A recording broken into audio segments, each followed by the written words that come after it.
오늘도 이곳에 함께 모여 하나님께 예배드리고 계신 여러분 모두에게 우리 주님의 은혜와 평화가 넘치시기를 바랍니다.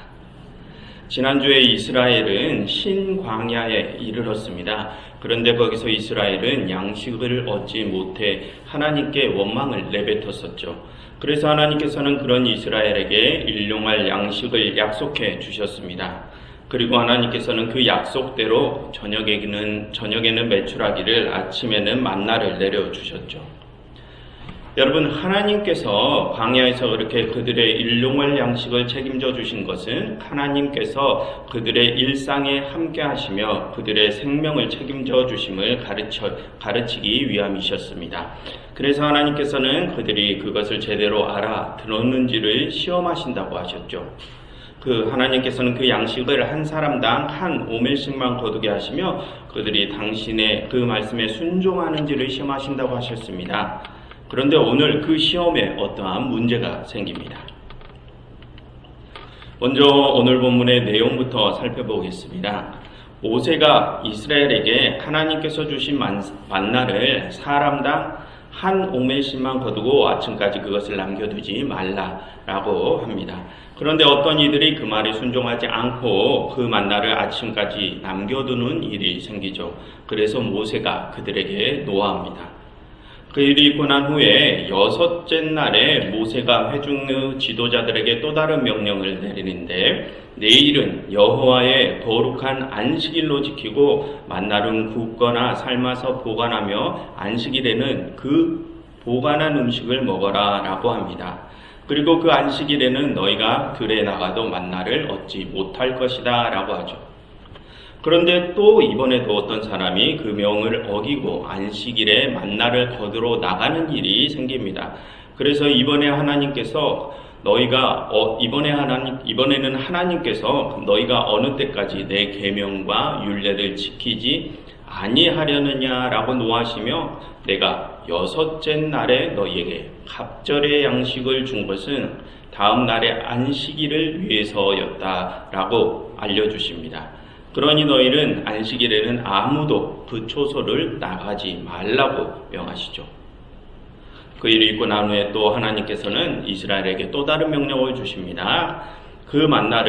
이번에는 그 만나를 오멜에 채워서 증거판 앞에 두고 후손을 위해서 대대로 간수하라라는 명령을 주십니다. 그런데 왜 그것을 간수하라 하시는 거 아니? 당신께서 그들을 애굽 땅에서 인도하여 낼 때 광야에서 그들을 먹이신 것을 대대로 알리기 위함이다라고 하시죠.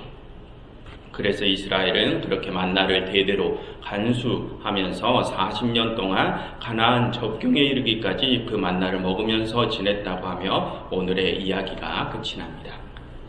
그처럼 여러분, 오늘 이야기는 하나님께서 광야에 있는 이스라엘에게 만나와 메추라기를 주시며 그들을 시험하시는 장면과 또 안식일 법을 제정해 주시며 그들을 시험해 주시는 장면, 그리고 마지막으로 만나를 보관하라는 장면, 이렇게 세 장면으로 이루어져 있습니다. 그 중에서 먼저 만나와 메추라기로 시험하시는 장면부터 살펴보겠습니다. 여러분들의 성경에서 19절과 20절을 보시면 모세는 이스라엘에게 만나를 아침까지 남겨두지 말라라고 하는데, 어떤 이들이 그 말에 순종하지 않고 아침까지 그 만나를 남겨두었다고 하죠. 그래서 모세가 노했다고 합니다.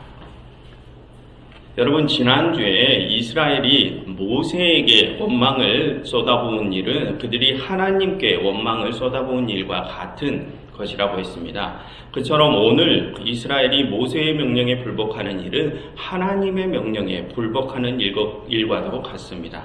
그래서 뒤에 두 번째 장면을 먼저 가서 보시면 안식일법을 어긴 이들 때문에 하나님께서 노하신다고 하죠. 그처럼 이스라엘이 모세의 명령을 어긴 일은 하나님의 명령을 어긴 일입니다. 그래서 하나님은 그런 이스라엘의 명령 불복종 때문에 노하십니다. 그런데 여러분, 지난주 내용을 기억해 보시면 지난주에 하나님께서는 그들이 먹을 물과 먹을 양식이 없기 때문에 하나님 당신께 원망을 내뱉었을 때는 그들에게 노하지 않으셨죠. 그런데 오늘 하나님께서는 그들이 하나님 당신의 명령을 어겼기에 진노하십니다. 그럼 여러분, 왜 하나님께서는 그들이 양식 때문에 자신에게 불평불만을 토로할 때는 진노하지 않으시면서 당신의 명령을 어기시니 진노하시는 것일까요? 여러분, 지난주에 말씀드렸듯이 하나님께서는 그들의 양식에 대한 원망을 당연한 것으로 받아들이신다고 했었습니다. 그것은 그 양식 문제가 그들의 생명과 관련된 문제이기 때문이라고 했었죠. 하나님은 생명의 주관자이시기 때문에 그 생명과 관련된 문제는 당신의 책임으로 여기시고 그 양식 문제에 있어서는 진노하지 않으신다고 했습니다. 그런데 여러분, 오늘 이 명령 불복종 문제는 그 양식 문제와는 성격이 다른 문제입니다. 여러분, 하나님께서 이스라엘을 출애굽시키신 일과 그들의 양식을 책임져 주시는 일은 방금 말씀드린 것처럼 그 일들이 그들의 생명과 관련된 일들이기 때문이죠. 즉, 그 일은 생명을 창조하신 하나님의 창조 사역과 관련된 일들이라는 것입니다. 그래서 생명의 주관자이신 하나님께서는 그 일에 책임감을 가지시고 그 창조 사역을 완수해 나가십니다. 그리고 여러분, 하나님의 그 창조 사역은 또 저번에 어떤 사역과 관련이 있다고 했습니까? 하나님의 창조 사역은 구원 사역과 연결된 하나의 사역이라고 했습니다. 그래서 하나님께서는 애굽에서 고통스럽게 살던 이스라엘을 구원하셔서 그들에게 새로운 삶을 재창조해 주셨죠. 그런데 여러분, 생각해 보면 하나님께 애굽에서 고통받는 그들을 그렇게 구원하시고 그들에게 새로운 삶을 재창조해 주셔야 하는 의무가 하나님께 있습니까? 여러분, 하나님께서는 생명의 주관자이시기 때문에 애굽에서 고통받는 이스라엘의 생명을 책임지셨어야 할 의무가 있었던 것처럼 보이죠.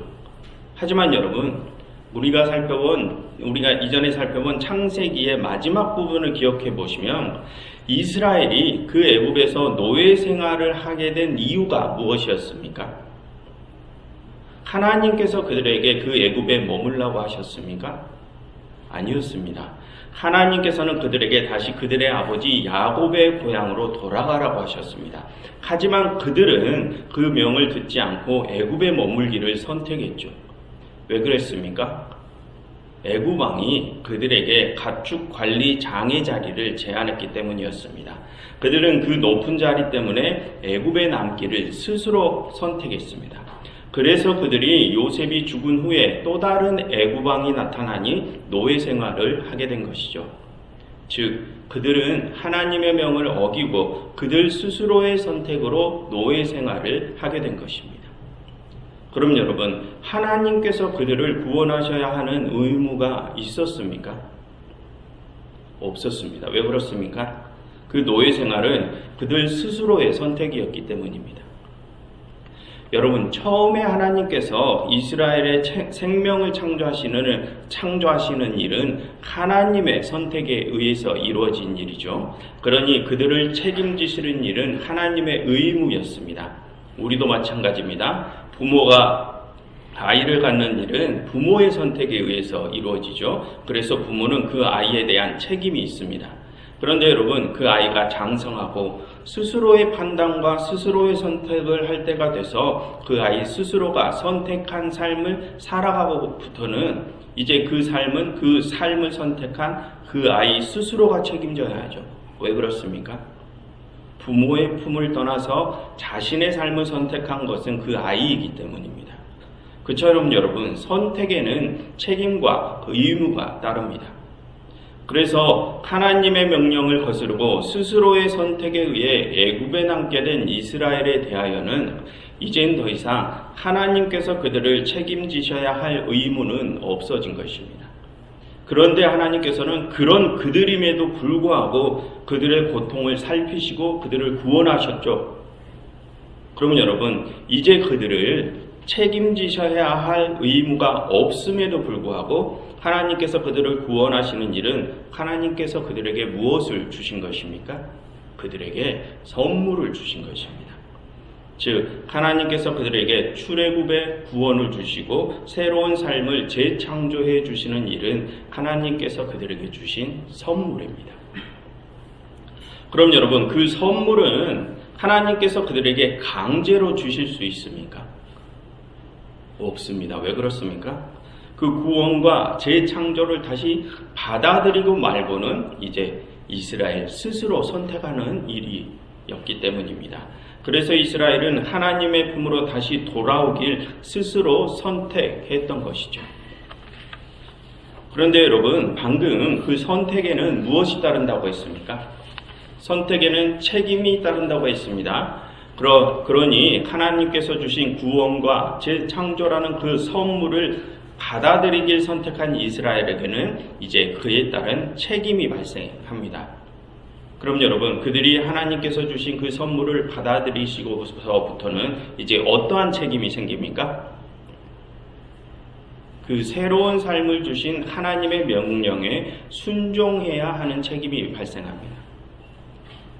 그런데 오늘 이스라엘은 그 책임을 지지 않고 하나님의 명령에 불순종하죠. 그래서 하나님께서는 그렇게 자신들의 선택에 대한 책임을 지지 않는 그들에게 노하시는 것입니다.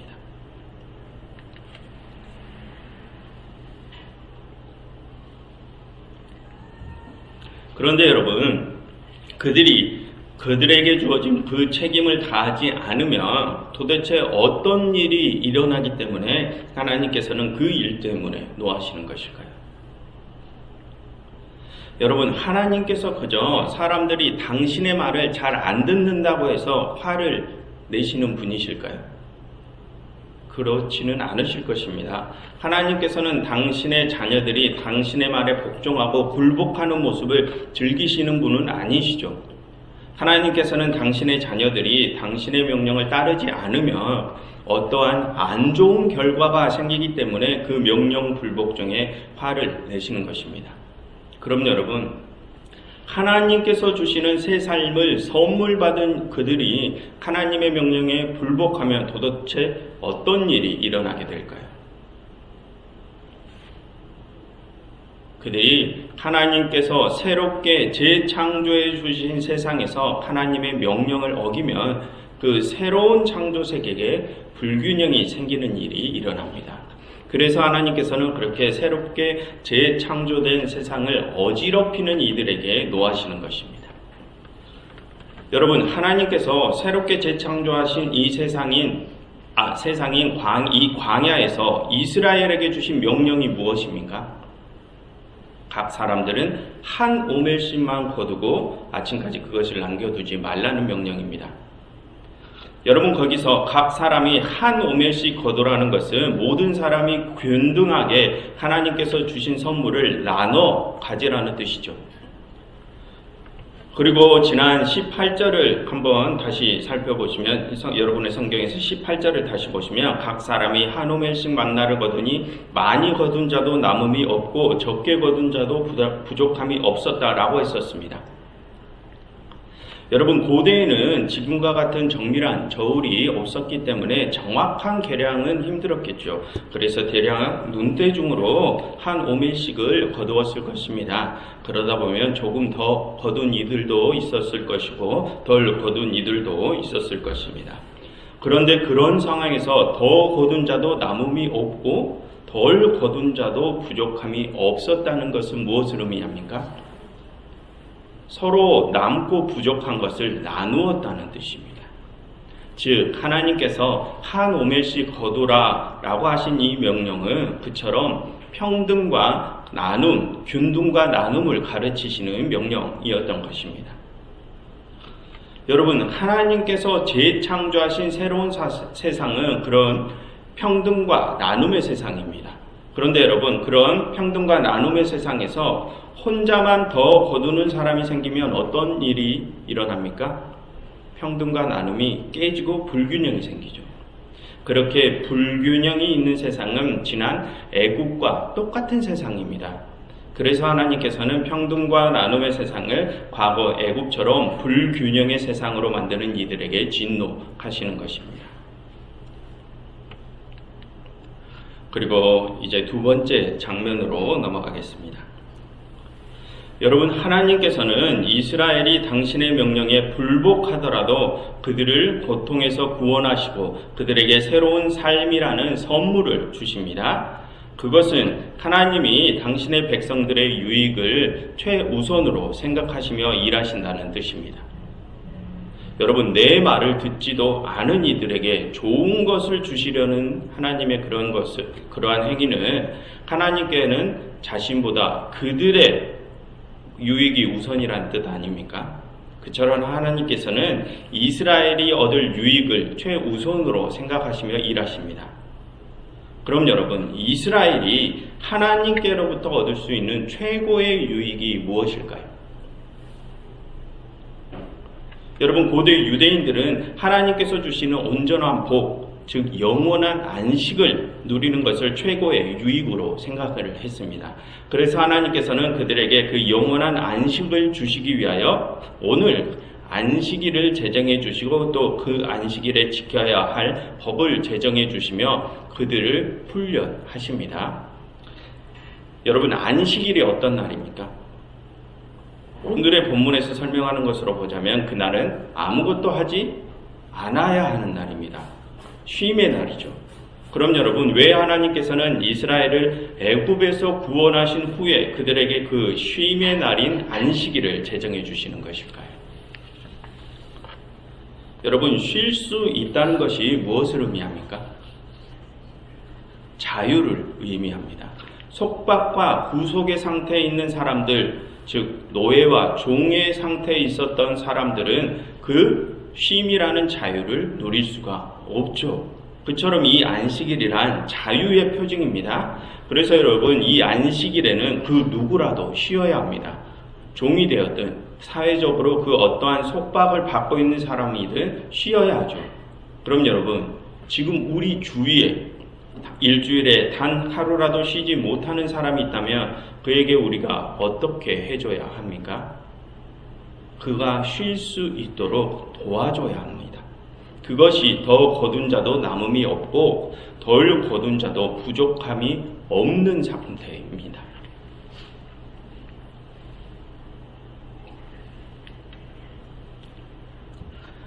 여러분, 그렇게 모든 이들이 함께 안식을 하는 일은 하나님의 창조 질서에 속한 일입니다. 여러분, 창세기 1장에서 하나님께서는 6일 동안 이 세상을 창조하시고 마지막 7일째는 안식하셨죠. 그것은 하나님의 창조 사역의 마지막 단계는 바로 그 안식이라는 뜻입니다.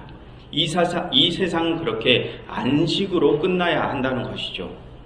그래서 하나님께서는 이스라엘에게 매주 7일째 되는 날에는 아무것도 하지 않고 온전한 쉼을 가질 것을 명하시며 당신의 창조 사역의 온전한 마무리 단계를 준비하게 하시는 것입니다.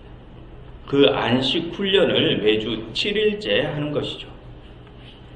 그런데 여러분, 그렇게 그들 모두가 온전한 안식을 누리려면 무엇이 전제되어야 한다고 했습니까? 그들 중 그 어느 누구도 소외되지 않고 평등하게 안식을 누려야 함이 전제되어야 한다고 했습니다. 그러려면 그 누구도 더 가지거나 덜 가지는 일이 없어야 하죠.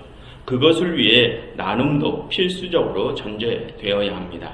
즉, 온전한 안식에 들어가기 위해서는 희생, 나눔, 사랑, 그러한 것 등 모두가 균등한 행복을 누릴 수 있는 세상을 만들어야 한다는 것입니다. 그래서 하나님께서는 그 안식일을 통하여 그러한 것들을 훈련시키시는 것입니다. 여러분, 하나님께서는 이 안식일 법을 통하여 당신께서 주시는 만나를 각 사람당 정해진 양만을 거두라고 하시죠. 여러분, 그것은 우리가 하나님께서 주시는 선물에 탐욕을 갖지 말아야 함을 뜻합니다. 여러분, 이 세상 모든 만물은 다 하나님의 것이죠. 그런데 우리는 그것을 마치 우리 자신들의 것인 양 착각을 할 때가 있습니다. 그리고 하나님께서 값없이 주시는 그 선물을 자꾸 쌓아 놓으려고 하죠. 그런데 하나님께서는 뭐라고 하십니까? 그런 일을 하지 말라고 하십니다. 왜 그렇습니까?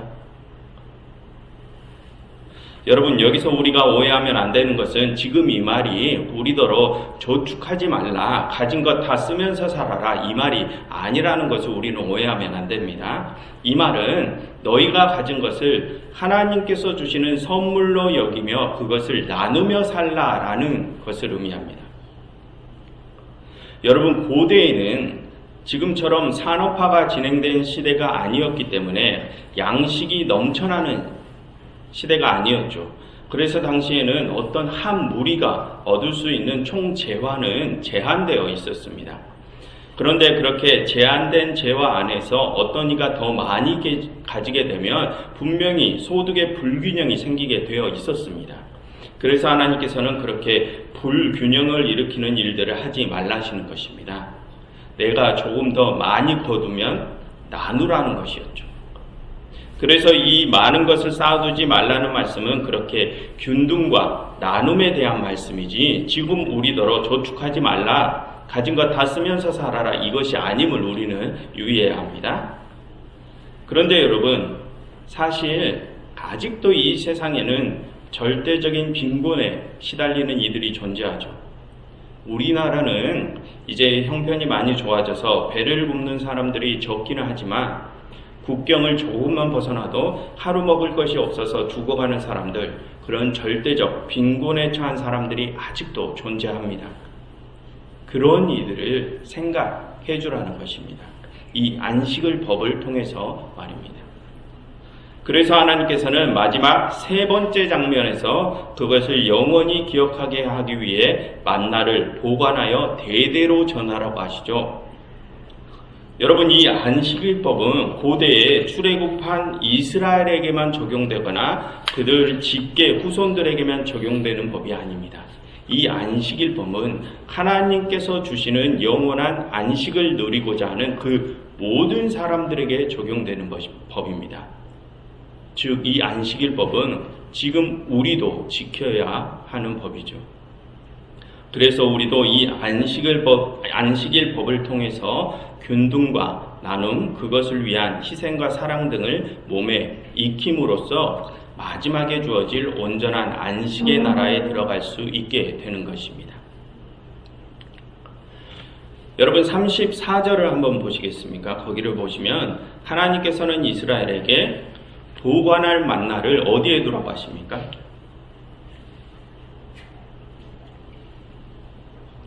만나를 증거판 앞에 두라고 하시죠. 여러분, 여기서 증거판이란 이스라엘이 하나님께 제사를 드리던 성막 중에 지성소에 있는 증거계 안에 보관하는 것입니다. 그런데 하나님께서는 그 증거계 안에 이 만나를 함께 보관하라고 하시죠. 여러분, 화면에 보시는 것이 증거계인데 그 증거계를 덮는 뚜껑의 역할을 하는 것이 있습니다. 그것을 속죄소라고 하는데요. 여러분, 이스라엘의 성막에서 성소 안에 있는 지성소는 하나님께서 직접 임재하시는 공간이라고 하죠. 그리고 그 지성소 중에서도 속죄소는 하나님의 시온자라고 불리며 하나님께서 좌정하시는 곳이라고 성경은 소개합니다. 그런데 하나님께서 왜 그곳에 좌정하시는 거 아니? 그곳에서 하나님께서는 사람들의 죄를 속죄하시고 그 속죄된 사람들과 직접 함께 하시기 위하여 그곳에서 좌정하십니다. 그만큼 그 속죄소가 있는 증거궤는 중요한 공간이죠.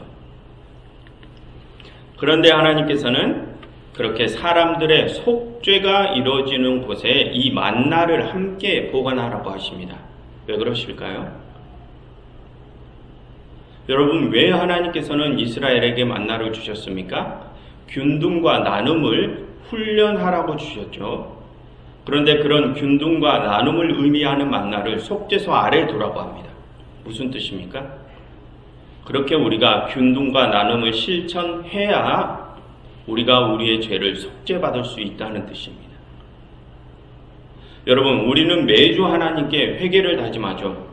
그런데 여러분, 오늘 하나님께서는 온전한 속죄는 우리가 우리의 죄를 자복하는 데서 그치는 것이 아니라 그 자복을 넘어서 나눔을 실천하며 사회적인 균등함을 이루는 데까지 나아가야 온전한 속죄가 된다고 합니다. 그럼 여러분, 왜 그렇게 우리가 나눔을 실천해서 균등함을 이루는 데까지 나아가야 우리의 속죄가 이루어지는 것일까요? 그것은 우리가 짓는 모든 죄의 근원이 바로 탐심에서 일어나기 때문입니다. 남들보다 더 많이 가지려 하고, 그래서 남들을 지배하려고 해서 그런 모든 죄가 시작되기에 그런 탐심을 버리고 그 탐심의 반대편에 있는 나눔, 희생, 사랑, 이러한 것들을 실천하는 데까지 나아가야 그것이 온전한 회개가 된다는 것이죠. 그래서 거기까지 나아가야 우리의 속죄가 이루어진다는 것입니다. 여러분, 하나님께서는 그것을 이 안식일에 확인하신다고 하십니다. 여러분, 우리는 매주 주일에 그 안식일을 지내죠. 그럼 여러분, 이 날에 우리가 무엇을 해야 한다는 것입니까? 이 날에 우리는 하나님께서 지금 우리와 함께 하시며 우리의 모든 행적을 살피심을 기억해야 합니다. 그래서 우리가 그 감찰하시는 하나님의 시선을 기억하며 우리 안에 있는 탐심을 버리고 우리의 것을 나누어야 합니다. 우리는 이 주의 날, 안식일의 날, 그것을 훈련하는 것입니다. 그러니 여러분, 하나님께 온전한 속죄를 받고 영원한 안식을 누리고 싶으시다면 이 안식일에 나눔을 실천하여 균등한 세상을 일구어 가십시오. 그것을 열심히 훈련하셔서 정말 마지막 그 하나님의 나라가 완성될 때 그곳에서 우리 모두가 영원한 안식을 누릴 수 있기를 간절히 바랍니다. 기도하겠습니다. 하나님께서 저희에게 주신 선물 같은 날들에 나눔을 실천하며 저희가 영원한 안식을 준비할 수 있게 하시옵소서. 예수 그리스도 이름으로 기도드렸습니다.